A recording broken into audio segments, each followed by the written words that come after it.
Hey finders, and welcome back to Fortune Finds, and welcome to this year's Best of Beauty 2020 edition. I think we can all agree that 2020 was definitely a strange year. Some of us can really say that it was an extremely trying and difficult year. For me, I was fortunate enough to not lose anyone in 2020, and if you are someone that was not as fortunate, my heart truly and dearly does go out to you. When I take a step back, I kind of look at 2020 as a whole, and I am grateful for the amount of time that I got to spend at home with Mike, with our pets. I definitely had a lot more time on my hands to play with some makeup, play with some skincare. Tried a lot more than I would typically try. I think really because I wasn't in a rush. I didn't really have anywhere to go. I never really needed to be anywhere. I am just kind of the creature of habit because I am always so last minute. So when I sit down and do my makeup, I kind of just grab the products that I know will work for me because I don't have time to second guess. I definitely am coming out of this year with a ton of new Holy Grail products. If you are new here, my name is Fortune.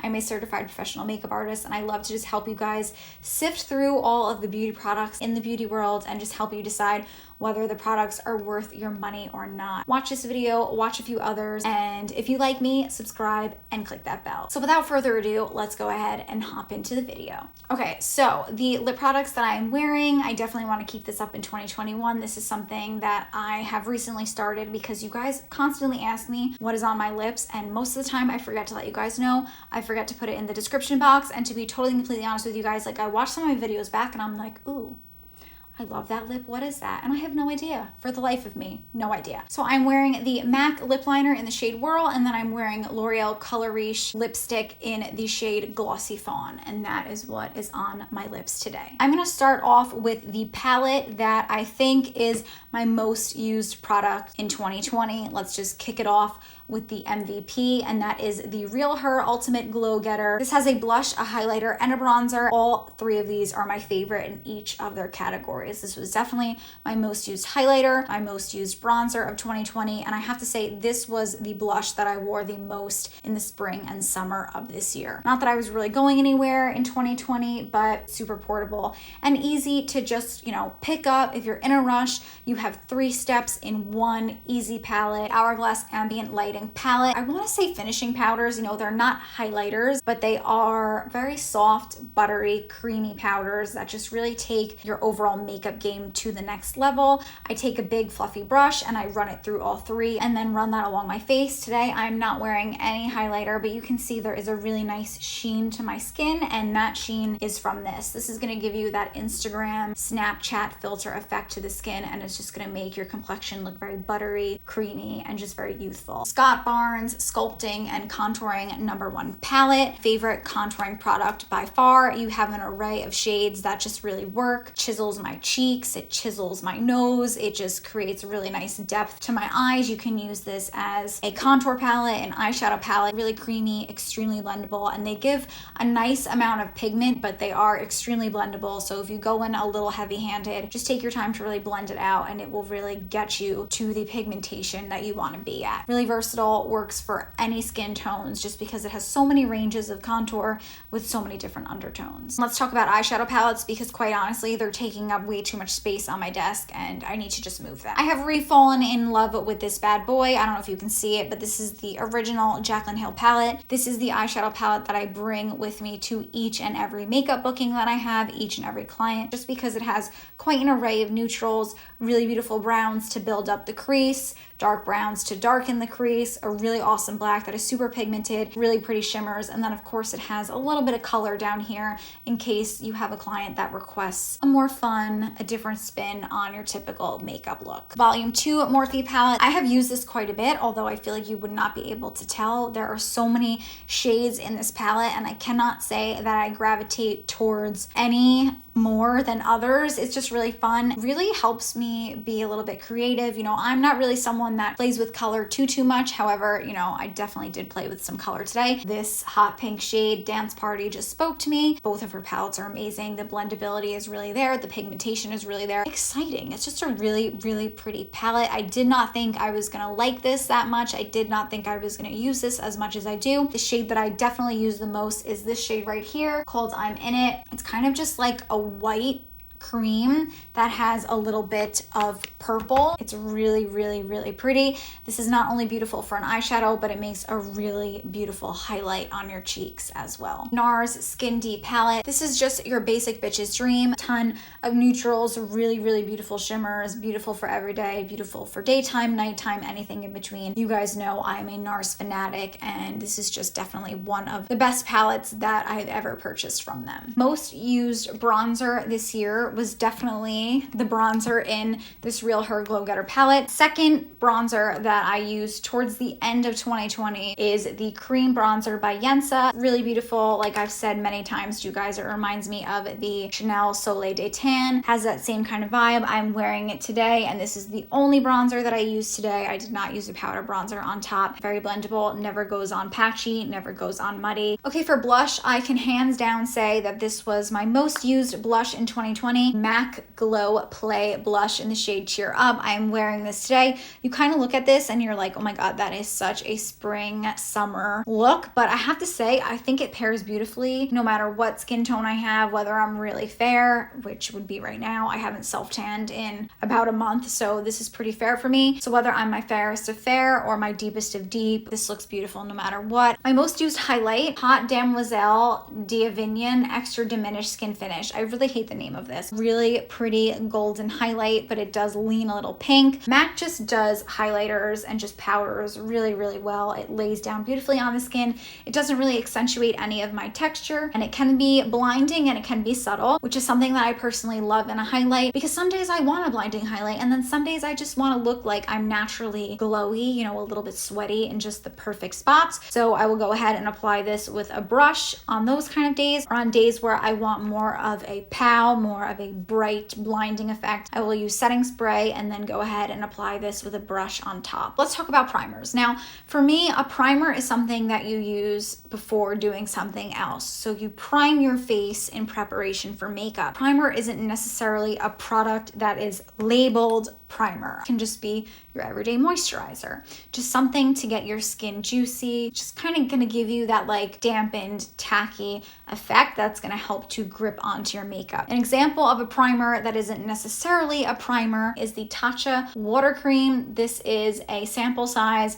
I have been using this, I would say, for the last like 4 months, and it's just a really nice cream that my skin just like sucks up. My skin like loves this. Hydrates my skin, but it's not gonna give that slip to my skin where my makeup's gonna move. So if you are someone that has oily skin, I think you will really like this. If you are someone that has dry skin, I think you will like this. I think this is great no matter what your skin type is. Touch in Soul, no Poreblem priming water. This is not a water. This is not like a lotion. This is definitely an oil. Really hydrates the skin. Reminds me of my Tarte Maracuja oil. It's gonna give you a nice slip if you are someone that has very dry skin. But again, if you have that oily skin, I do not think you are going to like this. I think it's gonna make your makeup too slippy. It does nothing for my pores, so I don't know why it is called No Poreblem. It really accentuates my pores, so then I do go in with Tarte Clean Slate Primer, and today I just went ahead, took a little bit of this and pushed it into my pores, and it's kind of gonna act as spackle, so it's gonna fill in those holes and give you that smooth effect to your makeup. I used this combination today. Another type of primer, this is an eyeshadow primer, and this is the MAC Painterly Paint Pot.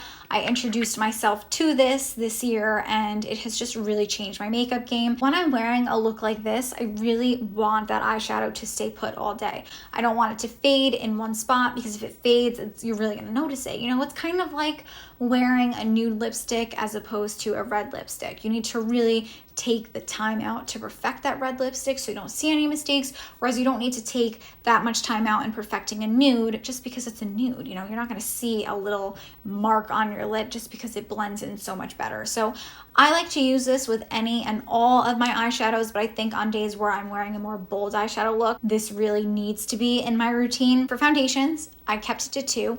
This one is absolutely no surprise. If you watch my channel, I used this a ton this year, and I think it's just because, you know, I spent a lot of time outdoors in the spring, outdoors in the summer, just because I wasn't having to commute to and from the city. I worked outside in the sun, and on days where I just wanted coverage, but I wanted to be protected, this was the guy that I chose. This is the IT Cosmetics CC Plus Cream with SPF 50, and I'm the shade medium. This is not like a tinted moisturizer. Think of this as a medium to full coverage foundation. It doesn't look cakey. It blends in with my skin skin beautifully. It meshes with my skin beautifully, and it has never made me break out. I gotta say, on days where I'm wearing this, that tends to be the day that I get the most questions as to what foundation is on my face. A drugstore foundation that I ended up really, really loving, and I wasn't so sure if I was really, really gonna love it. I did upload a wear test where I'm pretty sure that I ended up liking it, but I really think that this is just a foundation that really needed to grow on me. This is the L'Oreal Infallible Up to 24-Hour Fresh Wear Foundation. I am in the shade 440, and this has an SPF of 25 in it. The best way for me to wear this is to apply it with a sponge. A sponge really packs on the hydration. It really makes sure that the end result is not cakey.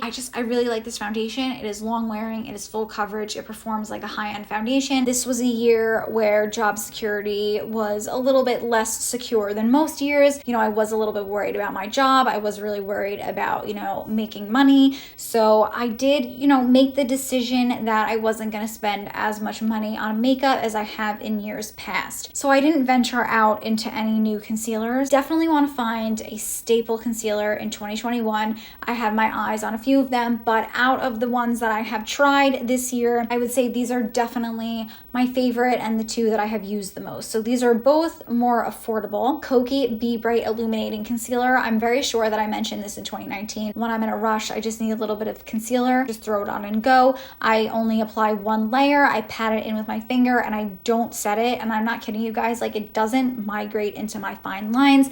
It sits really, really beautifully on my skin. So if you are someone that has a lot of fine lines around your eyes, I would totally recommend this. It's not full coverage, so if you're someone that's like trying to erase your entire face, I would not recommend this. But if you're someone that just wants to hide a little bit of darkness, then I think you will really, really love this. Morphe, I always mess up the name of this. Is it the Fluidity Concealer? I think it's Fluidity Concealer. This is the concealer that I'm wearing today. I will say that it does pack more coverage than my Kokie Cosmetics concealer. However, if you have that texture under your eyes, which I have texture under my eyes, I only apply this using a sponge because that sponge kind of lays down a little bit more moisture into my eyes, whereas a brush, it can kind of just get like too textured. It's a good concealer. I did do a wear test on this where I compared this to my Shiseido Synchro Skin Concealer, which is like $31. This is, I believe, $9, and I ended up really, really, really loving this concealer. A concealing product that I just have to mention, brow related,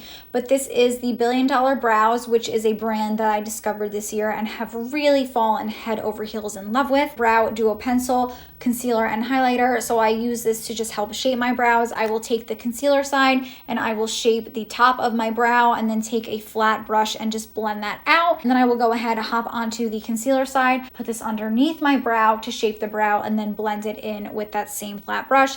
And it's just gonna go ahead and perfect the brows and just cut out or erase any of the mistakes that you may have made while filling them in. My favorite brow discovery of 2020, Billion Dollar Brows Brow Butter Pomade in the shade Taupe. And I got the kit, so it comes with this brush that has an angled brush on one side, a spoolie on the other side. This is amazing. I use this to fill in my brows today, and it's just 1, 2, 3, very quick. It's kind of like a nice powdery pomade, and I do recommend buying the kit because this brush works the best with this pomade. None of my other brushes work as amazing as this does with this product. Anastasia Beverly Hills Brow Gel. This just keeps my brows up. It keeps them there all day long. It makes my hairs just like stick up straight. It gives me the fluffy brows of my dreams. I cannot recommend this brow gel enough. Powder. My favorite powder this year was definitely the JCat Aquassurance Compact Foundation Powder. Like I said, I really didn't venture that much into concealer, and a lot of the times, like, my concealer just did not give me enough coverage, did not just give me that overall finish that I wanted, in which case I would go ahead and set my concealer with this bad boy. So while I did use this as a setting powder, do keep in mind it is a foundation, so it's going to pack even more pigment, even more coverage, which is why I really loved it, because my under eyes just looked like shit in 2020. Because when I did use my Shiseido Synchro Skin Concealer, it just did not give me the coverage that I wanted. I would just go in and use this and make everything okay. You can use this all over your face. Like, I have a lot of redness in my face right now because it is that time of the month for me. So I just did put this over any red patches that I have on my skin to just, you know, pump up the coverage. This is the kind of powder where it's going to take any of your foundations and make it more full coverage. For mascaras, I have two. My higher end mascara, this is the Il Makiage Icon Mascara. I'm wearing this today and it just really separates the lashes, gives them a very wispy effect, kind of makes you look like you are wearing falsies without having to commit to falsies. Maybelline Snapscara Mascara. This is my everyday mascara, really separates my lashes nicely. It makes them very long and it does not flake on my face. Neither of these flake on my face because I absolutely hate that. If a mascara flakes on me, it's got to go. I love the wand. It kind of has like a little arch to it so you can really get in there and lift the lashes, and it does a really beautiful job whether I curl my lashes or not at really lifting them and making them look nice. And the best part about this mascara is that it comes off in a snap. That's why it's called Snapscara. You wash it off and it kind of just comes off in like little rubber pieces. It's really, really cool. If you have the Thrive Cosmetics mascara, it kind of does the same thing as that, just this is extremely affordable. Liquid eyeliner. Wet n Wild Mega Liners. I have black and I have dark brown. I just really love the applicator. It's bendable. It's a little malleable so you can really shape it to your liking. These last really nicely, stay on all day, do not flake. And I love these because you can just keep going over and over and over them and it's not going to erase what you've already put down. As far as kohl liners go this year, I have to say Charlotte Tilbury really took the cake for me. I really love her Pillow Talk as well as her Barbella Brown. Barbella Brown is this dark brown right here. It's almost like a black, honestly. That's how dark of a deep brown it is. And then Pillow Talk is kind of like this chocolatey, plummy brown. It's a really interesting shade. You guys know I have hooded eyes, so when I look up, my lash line, so like right here, kind of gets lost in this fold here. I kind of get like a half moon up here because that liner on my lash line has transferred up top. Charlotte has a really nice formula in the sense that it does not transfer up top for me. I don't have oily lids though, so if you do have oily lids, I'm not sure how that would work. I'm not sure if they would not transfer, but for me, it doesn't transfer. It stays in place and they're just really good liners. I love them. They're super creamy. I've talked a lot about lip liners here on my channel, but that's really just because lip liners are my favorite product. Definitely wore MAC Strip Down the most. Beigey brown shade. I can really overline the crap out of my lips because it matches the shadows of my face, which again, if you have no idea what I mean when I say that, watch my lip liner videos, you will understand what I mean. And then my drugstore dupe for this lip liner that I wore probably just as much, if not more, is the NYX London. So those are two very, very similar shades. Like I said, I definitely have a taste, I definitely have a type, I definitely have a preference, and it is definitely one of these tones. All right, guys, you're all gonna be shook because I really kept my lipstick collection to a minimum. I really just picked my favorites, the best of the best, the things that I just found really innovative and different. For my bullet lipstick this year, I wonder if you guys would have guessed this, but this is the Nature's Cartel lipstick in the shade 90s Nostalgia. It is definitely matte, and when I say matte, it just means that the light does not bounce off of it. It's just like a flat color. It is like a brown, mauve-y, kind of purple shade, and this is a Clean Beauty product. It is a matte lipstick, but it's not very drying. It feels very comfortable on the lips. And you know, the few times that I was able to go out between January and March, this was the lipstick that I wore every single time I went out, every single time I left the home. So I also feel like that's kind of why I'm like, I have to pick you, because this reminds me of, you know, normal times when we could go out and do things. Just a different lipstick that I feel like you guys are not going to be shocked by me saying this. The Huda Beauty Demi Matte Lipstick in the shade Game Changer, the kind of lipstick that's going to shade shift and just adapt to whatever it is you are wearing. And you kind of put it on and you can see that it's coral. But then if you go in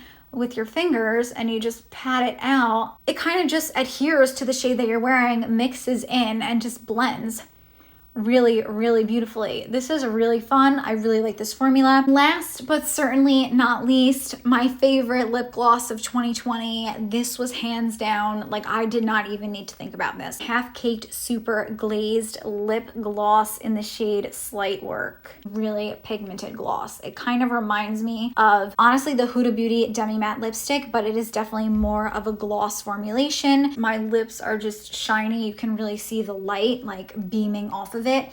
And it's definitely one of those glosses that is on the thicker side. It has more of that gel consistency, so it's not going to migrate through the fine lines of your lips. It's really beautiful. It's going to stay put and it will last quite a few hours. I'm pretty sure this will be the same forever because I just have yet to find a better setting spray, but this is the Morphe Continuous Setting Spray. Just lets out a continuous mist and it just really gives my skin the hydration that it needs, especially because, you know, I did mention to you guys that I have been using a lot of powder to set my face, so my skin definitely needs that hydration brought back into it. So I really do love my Morphe Continuous Setting Spray. If you did enjoy this video, let me know by leaving it a thumbs up down below. Also leave me some love in the comments. Let me know, what were some of your favorite products this past year? What are the products that you are very much so looking forward to bringing with you, ringing in the new year with? Also let me know about like the worst products that you used in 2020. In a few days, I am going to be uploading my Best of Skincare 2020 edition. So if you're interested in that, again, make sure that you subscribe and ring that bell. I really appreciate each and every one of you. I love that you guys just, you know, endlessly support me, continuously support me. It really means the world to me, and I am very much so looking forward to seeing what 2021 has in store for us. Thank you guys so much for joining me, and I will see you in my next one. Bye, Finders. Mwah.